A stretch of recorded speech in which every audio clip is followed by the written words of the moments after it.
अभिनंदन है। गल्पगोई में आज उपस्थित हैं हिंदी कहानीकार डॉक्टर रीता सिन्हा। रीता सिन्हा के 2 कहानी संग्रह प्रकाशित हो चुके हैं, डेस्कटॉप और इनबॉक्स के कुछ अधूरे पन्ने। इनका एक कविता संग्रह भी प्रकाशित हो चुका है, ठहर गया वसंत। रीता सिन्हा ने कुछ आलोचनात्मक पुस्तकें भी लिखी है। मैं हार्दिक स्वागत करता हूं आज की कहानीकार रीता सिन्हा का।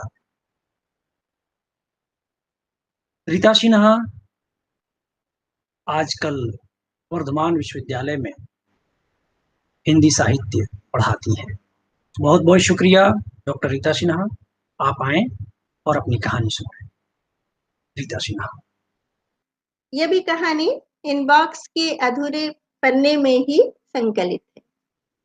और अब मेरे मैं को मत छीन। दरअसल ये कहानी एक सच्ची घटना पर आधारित है। एक लड़की थी जिसने अपनी जिंदगी की कहानी मुझे सुनाई थी और मुझसे आग्रह किया था कि मैं उस पर कहानी लिखूं। और ये जनसत्ता के वार्षिक विशेषांक में भी ये प्रकाशित हुई थी ये कहानी। मुझे लगा कि प्रियंका मजाक कर रही है। यह परिवर्तन ऐसा तो नहीं है कि बस कमरे में गए और बंधी हुई साड़ी निकालकर सलवार कमीज या घाघरा चोली या लहंगा या फिर और कुछ पहन लिया। यह ऐसा भी नहीं है कि आज दिल्ली में है तो फ्लाइट पकड़कर कल मुंबई, अमेरिका या और कहीं चले गए। हनुमान चालीसा या दुर्गा चालीसा पढ़ने वाला कुरान शरीफ की आयतें या नमाज पढ़ तो सकता ही है, लेकिन अपना अस्तित्व, अपनी संस्कृति, मैं की अभिव्यक्ति, सब कुछ केवल कुछ घंटों में कैसे बदल सकता है।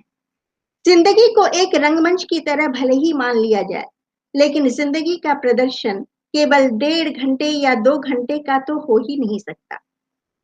क्या फर्क पड़ता है, प्रियंका सक्सेना रहूं, प्रियंका पांडे या अब नाजिया शेख। प्रियंका हंसती है। मैं देखती हूँ पूरी के समुद्र को उबलते हुए। लहरें आसमान को छूने की कोशिश कर रही हैं, लेकिन कुछ है जो मौन है, जो ऊपर उठ रहा है, बादल बन रहा है, घुमड़ना चाह रहा है, लेकिन घुमड़ नहीं पाता। मैं तब समझ नहीं पाती थी, लेकिन कुछ ऐसा था जो मेरे लिए बहुत डरावना था, बहुत दर्द देने वाला। कोई कुछ बोलता नहीं था, लेकिन सबका मौन मुझे उफनता हुआ महसूस होता।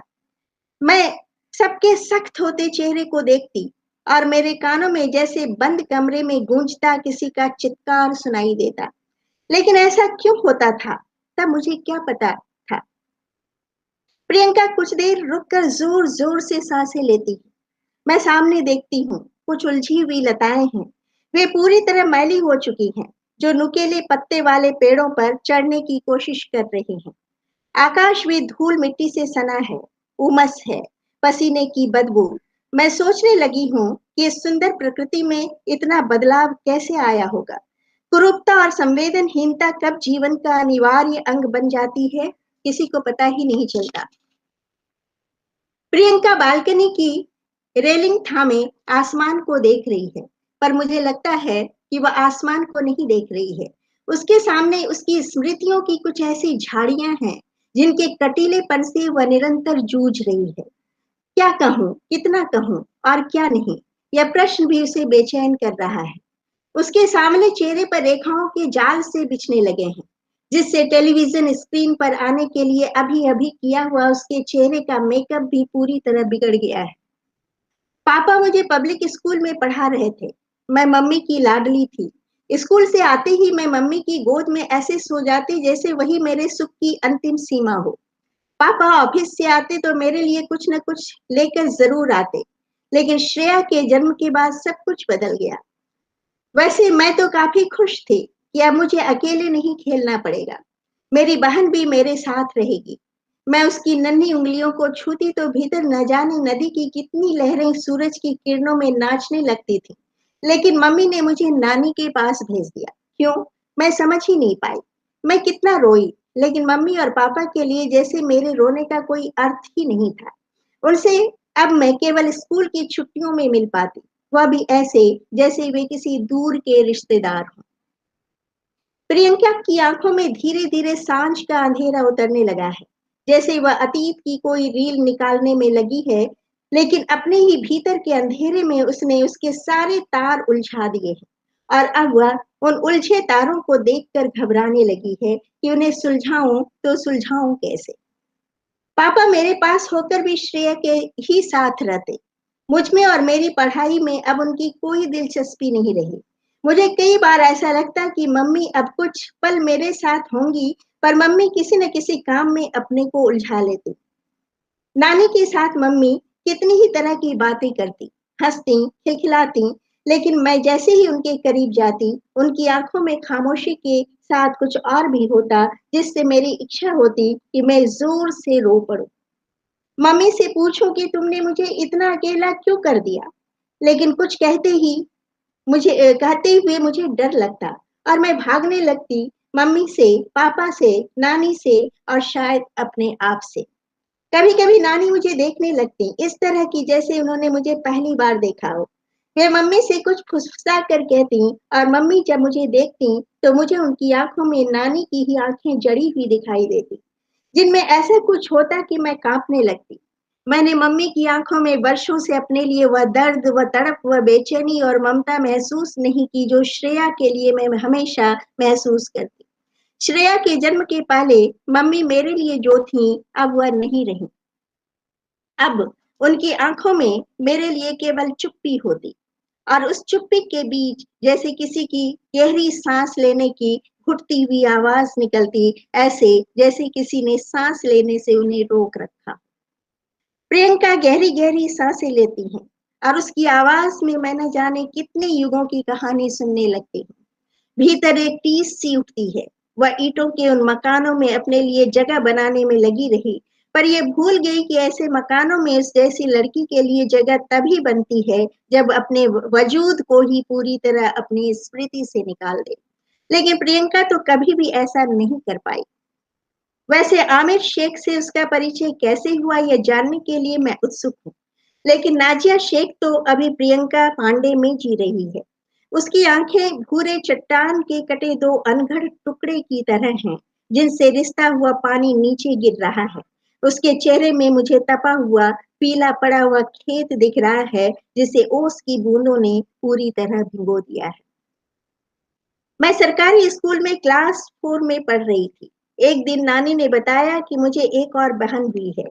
एक पल के लिए मुझे लगा कि अब शायद मम्मी पापा श्रेया को नानी के पास भेज देंगे, क्योंकि श्रेया के जन्म के बाद उन्होंने मुझे यहाँ भेज दिया था। लेकिन 1 वर्ष बीतने पर भी ऐसा नहीं हुआ। एक दिन मैंने नानी से पूछा तो नानी बोली, तुम बेकार की बातें काफी अधिक बोलती हो। तुम में और उसमें अंतर नहीं है क्या? मैं उनके पीछे पड़ गई। बोलिए ना नानी, मुझ में और उसमें क्या अंतर है? लेकिन नानी ने मुझे डांट कर चुप करा दिया। पर मेरे भीतर वही प्रश्न बार बार उठता रहा और मैं बेचैन होती रही। प्रियंका चुप हो गई है, बिल्कुल जून के दोपहर के आसमान की तरह। फिर भर्राई हुई आवाज में बोलने लगी है, छुट्टियों में मैं जब मम्मी पापा के पास जाती तो मैं दूर से अपनी बहनों को उनकी गोद में खेलते देखती, पर जब मम्मी को मेरी परवाह नहीं थी, पापा को भी नहीं। अब मुझे उनके पास जाने की भी इच्छा नहीं होती, लेकिन नानी मुझे वहां भेज ही देती। कभी कभी मुझे ऐसा लगता है कि न नानी के घर में मेरे लिए जगह है और न मम्मी पापा के ही घर में। प्रियंका की आवाज भर्राने लगी है, पर आंसुओं को पीना इतना आसान नहीं है। कसकती पीड़ा इतनी अधिक पारदर्शी होती है, उसे आज ठीक से मैं महसूस कर पा रही हूँ। मौसी संगीत में एमए कर रही थी। मैं भी संगीत सीखना चाहती थी, पर नानी ने कहा, नहीं तुम नहीं सीख पाओगी, तुम्हारी आवाज तो वैसी है ही नहीं। और हाँ, मौसी की नकल मत किया करो, वह तो बचपन से ही काफी टैलेंटेड है। मैंने मम्मी से कहा कि स्कूल में सभी कहते हैं कि तुम्हारी आवाज काफी मीठी है, तुम संगीत सीखो। इस बार मुझे स्कूल के एनुअल प्रोग्राम में प्रिंसिपल ने सबसे आगे रखा, पर मम्मी ने बात काट दी। कहा, संगीत सीख कर क्या करोगी, पढ़ाई पर ध्यान दो। मैंने पापा से कहा तो वे भी बिगड़ गए। वे बोले, तुम हर वह काम करोगी जो दूसरा करता है ना? नकल करने की आदत हो गई है क्या? मैं सुनकर स्तब्ध रह गई। पापा बोलते रहे, संगीत सीखेगी, कल कहना कि मैं चांद पर जाऊंगी। एक गलती की कितनी सजा दोगी तुम? अपनी पढ़ाई पूरी कर लो, यही तुम्हारे लिए बहुत है। उस दिन के बाद मैंने किसी के सामने संगीत का कभी भी नाम तक नहीं लिया। प्रियंका खिड़की से बाहर देखने लगी है। बाहर का आकाश पंख कटे हुए उस पक्षी की तरह दिख रहा है जिसका पूरा चेहरा धूल से सना है। वह रक्षाबंधन का दिन था। मैं कमरे से बाहर निकली तो मैंने देखा कि एक सहमा सा लड़का बाहर कुर्सी पर बैठा है। नानी बोली, रिश्ते में ये तुम्हारा भाई लगेगा, इसे राखी बांध दो। मैं इस लड़के को देखने लगी। अचानक मेरे मुंह से निकला, अरे ये तो मेरा जुड़वा भाई लग रहा है। लेकिन मेरे इस भाई ने मुझ में कोई दिलचस्पी नहीं दिखाई। नानी का चेहरा भी भावहीन था। वैसे पहले भी मेरी प्रतिक्रिया पर उनके चेहरे पर कोई भाव नहीं ही आता था, पर वह यानी मेरा वह भाई आगे भी आता रहा। रक्षाबंधन के ही दिन हर बार उसने राखी बंधवाई, हाथ में कुछ पैसे रख दिए और वह चला गया।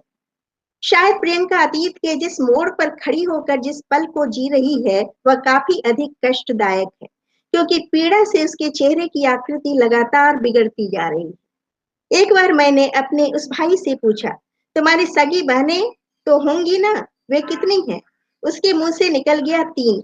मैंने कहा, जब तुम्हारी अपनी बहनें हैं ही तो तुम हर साल मुझसे राखी बंधवाने क्यों आ जाते हो?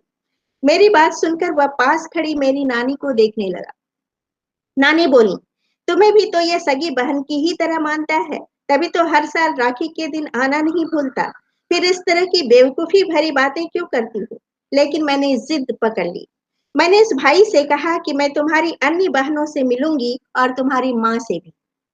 बोलो कब ले चलोगे? उसने कोई जवाब नहीं दिया। लेकिन एक दिन मेरी नानी ही मुझे उनसे मिलवाने ले गई। प्रियंका अपने भीतर फंसी उस कील को निकालने की कोशिश कर रही है जिसने उसे अंदर और बाहर से लहूलुहान कर दिया है। मेरे इस भाई की शक्ल तो मुझसे मिलती ही थी, लेकिन उसकी माँ और उसकी बहनों की शक्लें भी मुझसे काफी मिलती थी।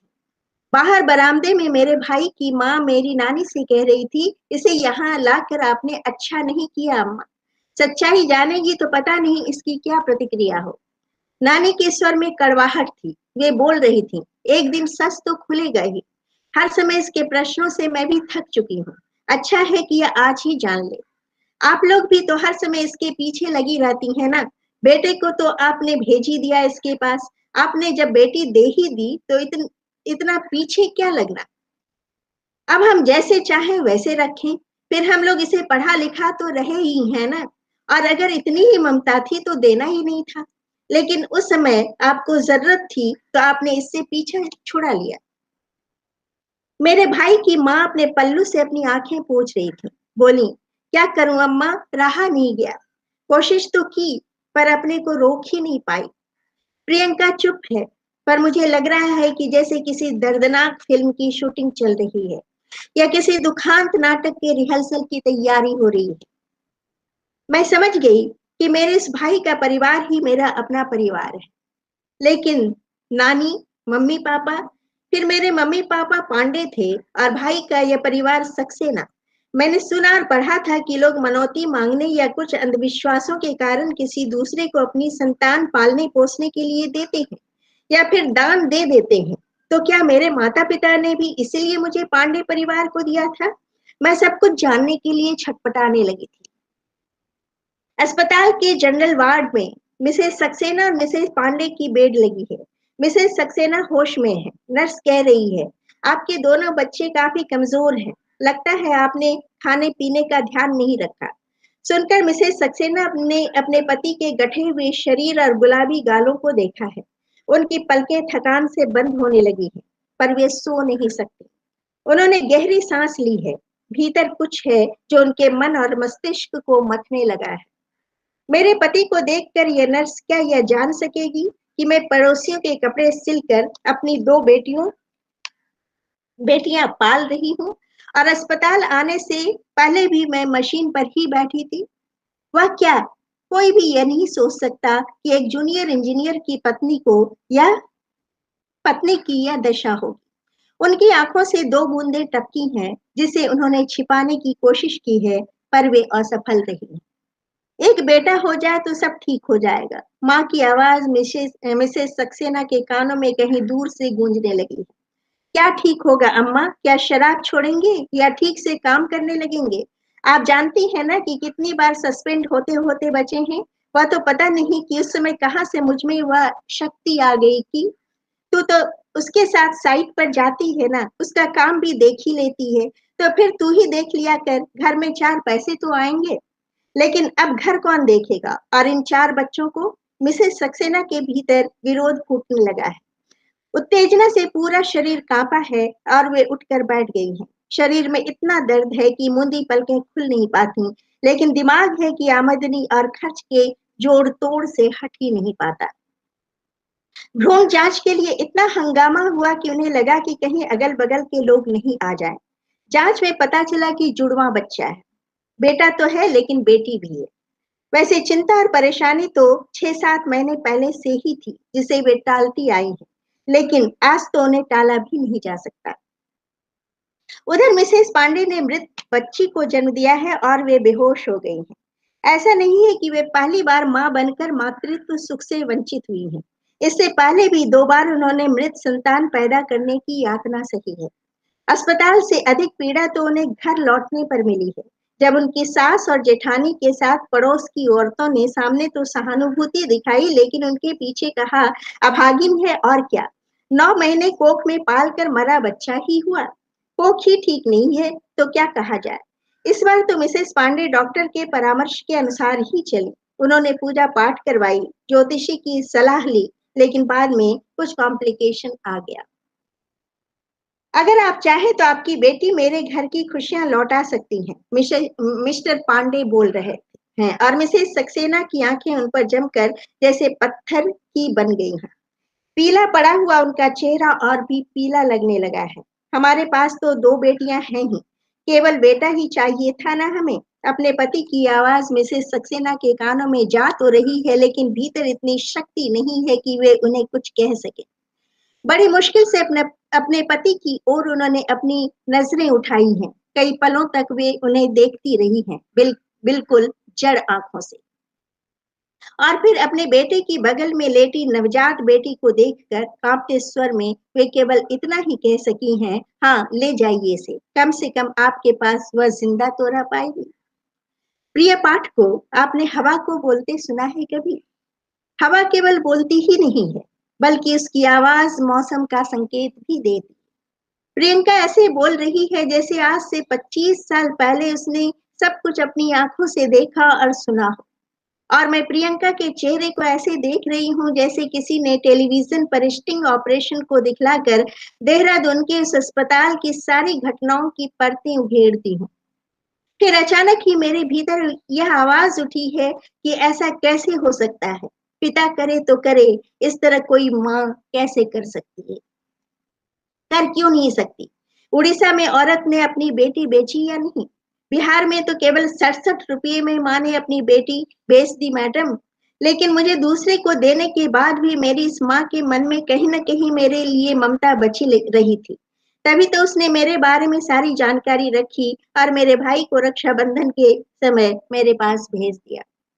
मुझे लग रहा है कि जैसे समुद्र में तूफान उठा है, कहीं जहाज डगमगाने लगे हैं, शोर है, खौफ है, क्रंदन और हाहाकार है। लेकिन प्रियंका हंसने की कोशिश में लगी है और उसकी हंसी को देखकर मुझे लग रहा है कि जैसे धरती धीरे धीरे दरक रही है। मैं पूछना चाहती हूँ, सच्चाई खुलने के बाद तुमने क्या किया? लेकिन उसके चेहरे को देखकर लगता है जैसे वह कभी प्रियंका पांडे में जी रही है और कभी प्रियंका सक्सेना में। जैसे थकी हुई लहरों के पांव लड़खड़ाए हों और जैसे वे किसी पत्थर पर गिरी हों उन्हें थामने के लिए, लेकिन पत्थर की फिसलन से वे वहां भी संभल नहीं पाई हों और उन्हें फिर से गिरना ही पड़ा हो। प्रियंका के भीतर उसे गिरने के दर्द की कराह भरी। मैं छटपटाने लगी। नानी के पास मेरा दम घुटने लगा, लेकिन मुझे कुछ नहीं सूझ रहा था कि क्या करूं। मैं उसी घर में रहने के लिए विवश थी, क्योंकि मेरी अपनी माँ की आमदनी अब भी उतनी नहीं थी कि वे कह सकती, प्रियंका अब लौट आओ। प्रियंका अपनी आंखें पोंछ रही है। अगर जिंदगी त्रिशंकु की तरह बन जाए तो यह कितनी बेमानी हो जाती है। प्रियंका की आंखों में इसी की कहानी है, लेकिन कभी बंद और कभी खुले पन्नों में। मौसी प्रेग्नेंट थी तो नानी ने कहा कि मौसी के पास चले जाओ, वहीं रहकर तुम संगीत भी सीख लेना। मुझे पहले तो आश्चर्य हुआ कि नानी को मेरी खुशियों का ध्यान कैसे आया, लेकिन फिर मैंने सोचा कि चलो देर से ही सही, पर नानी ने मेरी इच्छाओं को तो समझा। संगीत में तो मेरी जान बसती थी। मौसी को जब गुरुजी सिखाने आते तो मैं भी बिना साज के ही सीखने की कोशिश करती, पर मौसी ने भी कभी नहीं कहा कि प्रियंका तुम भी मेरे साथ रियाज कर लो। प्रियंका गहरी सांस लेकर एक पल रुकती है, जैसे अपने को संभालने की कोशिश कर रही हो। फिर कहती है, लेकिन वहां जाने पर पता चला कि मौसी को तो केवल केवल एक सर्वेंट की जरूरत थी, और मुझसे अच्छी उसे और कहाँ मिल पाती। मुझे लग रहा है कि इसमें कोई आश्चर्य नहीं है। प्रियंका को भी जिंदगी का गहरा अनुभव नहीं है। वैसे होगा भी कैसे, उसकी उम्र अभी 22-23 की ही तो होगी। इस बार मेरी नजर उसके दांतों में लगी क्लिप पर पल भर को रुक गई है, जिसे देखकर प्रियंका ने कहा, मेरे दांत काफी टेढ़े मेढ़े थे, बोलने में भी कठिनाई होती थी। अब आमिर ने डेंटिस्ट को दिखाया है, कुछ ही दिनों में ये सेट हो जाएगा। वह एक पल रुकी है, जैसे कुछ याद करने की कोशिश कर रही हो, फिर बोलने लगी है। उस समय मेरी सगी बहनें ट्यूशन करके पढ़ रही थी। बड़ी बहन माइक्रोबायोलॉजी में एमएससी कर रही थी और मंझली लॉ पढ़ रही थी। मेरा भाई भी कॉलेज में पढ़ रहा था। वह मेरे पास आता जाता रहता। एक दिन मेरी बड़ी बहन ने मुझसे फोन पर कहा, प्रियंका अब तुम वापस आ जाओ। मैंने पूछा कहाँ? उन्होंने कहा, सक्सेना परिवार में। मैंने कहा, वहां तो मेरा परित्याग कर दिया गया है, फिर वहां लौटने का क्या अर्थ है? उन्होंने कहा, परित्याग नहीं, तुम्हारे जीने और सुख के लिए वह मेरी माँ की एक व्यवस्था थी, लेकिन उन लोगों ने तो तुम्हें कभी अपना समझा ही नहीं। मैं सोचती हूँ कि वो प्रियंका है या किसी चित्रकार ने उसकी तस्वीर कैनवास पर बना दी है। वह हंसना चाहती है पर हंस नहीं पाती, रोना चाहती है पर क्रोध और विवशता के रंगों का मेल उसके रोने को रोना रहने ही नहीं देता। मैंने बहुत सोचा। मुझे लगा कि मौसी की तो मैं सर्वेंट बन ही गई हूँ, एक बार वहां जाकर देखने में क्या हर्ज है। ज्यादा से ज्यादा यह होगा कि मुझे वहां भी कुछ इसी तरह रहना पड़ेगा जैसे मैं अभी तक रहती आई। और तुम्हारी माँ, क्या वे तुम्हें वापस पाना चाहती थी? वे उदासीन दिखती थी, पर उदासीन रहती नहीं। उनका तड़पना मुझे दिखता था, लेकिन उन्हें डर तो लगता ही था कि लोग क्या कहेंगे। उनकी 2 बेटियां भी थीं, जिनकी शादी भी उन्हें करनी थी। फिर वे किनको किनको और क्या क्या सफाई देती रहती। तो तुम सक्सेना परिवार में सम्मिलित हो गई। हाँ, लेकिन मैं मिसेस सक्सेना को अपनी माँ और अपनी बहनों को अपनी बहन नहीं मान पा रही थी। मुझे ऐसा लगता जैसे मैं वहां कोई गेस्ट रहूं। यहाँ तक कि वहां अपने से कुछ निकाल कर खाने में भी मुझे झिझक होती। मिस्टर सक्सेना को मैं बाबूजी पुकारने लगी, पर वे मुझे उसी तरह देखते जैसे मैं बड़ी दी या मछली दी की कोई फ्रेंड रहूं। पर उन्होंने पर अपनी बड़ी बहन की आंखों में मैं वही देखती जो अभी मैं मम्मी की आंखों में देखना चाहती थी। उन्होंने ही मेरा एडमिशन बीए में करवा दिया। और पांडे परिवार, वे मुझे रखना चाहते थे या मुझसे पीछा छुड़ाना, यह मैं नहीं कह सकती, लेकिन मैंने जो किया उससे उन्हें शिकायत भी नहीं है। आमिर से तुम्हारी दोस्ती कब हुई? आमिर और मैं साथ साथ अच्छी जॉब के लिए ट्राई कर रहे थे। बीए करने के बाद मैंने मीडिया की डिग्री ले ली। फिर इंटर इंटर्नशिप करने के बाद मुझे देहरादून के एक अखबार में 5,000 की जॉब तो मिल गई, लेकिन मैं आगे बढ़ना चाहती थी। आमिर से निकाह के तुम्हारे फैसले पर तुम्हारी माँ और तुम्हारी बहनों ने कुछ कहा नहीं? माँ ने कहा, बड़ी की शादी ठीक हो रही है, लेकिन तुम्हारे कारण कहीं वह टूट नहीं जाए। अगर तुम्हें आमिर से ही विवाह करना है तो बड़ी के ब्याह तक रुक जाओ। पर बड़ी बहन ने कहा, मैं चाहती हूँ कि तुम अब खुश रहो। अगर आमिर से ही तुम्हारी खुशी है तो तुम उससे विवाह कर लो। तुम्हारे बाबूजी ने कुछ नहीं कहा? उन्होंने तो मुझे बेटी समझा ही नहीं। लेकिन 2 धर्म, मेरा अर्थ है कि 2 संस्कृतियों में सामंजस्य, इस परिवर्तन को तुमने इतनी जल्दी कैसे स्वीकार कर लिया? प्रियंका मुझे ऐसे देखने लगी जैसे मुझे पढ़ना चाह रही हो। एक क्षण के लिए उसके चेहरे पर वह भाव आया कि कहीं मैं किसी कट्टर संगठन से तो नहीं जुड़ी हूँ। लेकिन फिर वह निश्चिंत होकर बोलने लगी, धर्म और संस्कृति तो मैंने सोचा ही नहीं। जिंदगी में पहली बार एक व्यक्ति मिला आमिर, जिसे पाकर मुझे लगा कि कोई मेरा अपना है, जो मेरे साथ है। मैं अपने भीतर के बोझ को ना मम्मी से बांट पाई, ना नानी से, ना माँ से, ना बहनों से। पापा और बाबूजी से तो मुझे केवल चोट ही मिली। मैं प्रियंका सक्सेना थी, लेकिन प्रियंका पांडे बना दी गई। पर मैं न पांडे रही और न सक्सेना बन पाई। अब नाजिया शेख में लग रहा है कि मैं भी मनुष्य हूँ, मेरा भी जीवन है, मेरा अपना जीवन। मुझे प्रियंका के चेहरे को देखकर लगता है कि जैसे कार्तिक की सुबह में पीले पड़े कांस के ऊपर शबनम की बूंदें खिल गई हों। पर उसके ऊपर, उसके भी ऊपर कोहरे की जो मोटी परतें हैं, उसके पार अभी मुझे कुछ दिखाई नहीं दे रहा है। लेकिन अभी सुबह के 8 ही बजे हैं। उम्मीद है कि कुछ देर में धूप निकल आएगी, तब वह कोहरा भी नहीं रह जाएगा और साफ हो गए आसमान को मैं अच्छी तरह देख पाऊंगी। पर एक गूंज है जो प्रियंका के भीतर से निकलकर लगातार मेरे अंतर को बेध रही है, और वह है, अब मेरे मैं को मुझसे मत छीनो। शुक्रिया रीता जी। गल्पगोई में आपने अपनी कहानी पढ़ी। मुझे पूरी उम्मीद है कि देशज के दर्शक और श्रोता आपकी कहानी पसंद करेंगे। मैं देशज के श्रोताओं दर्शकों से आग्रह करता हूँ कि रीता सिन्हा की कहानी पर अपनी टिप्पणी, अपने विचार या अपने सवाल कमेंट बॉक्स में लिखकर भेजें।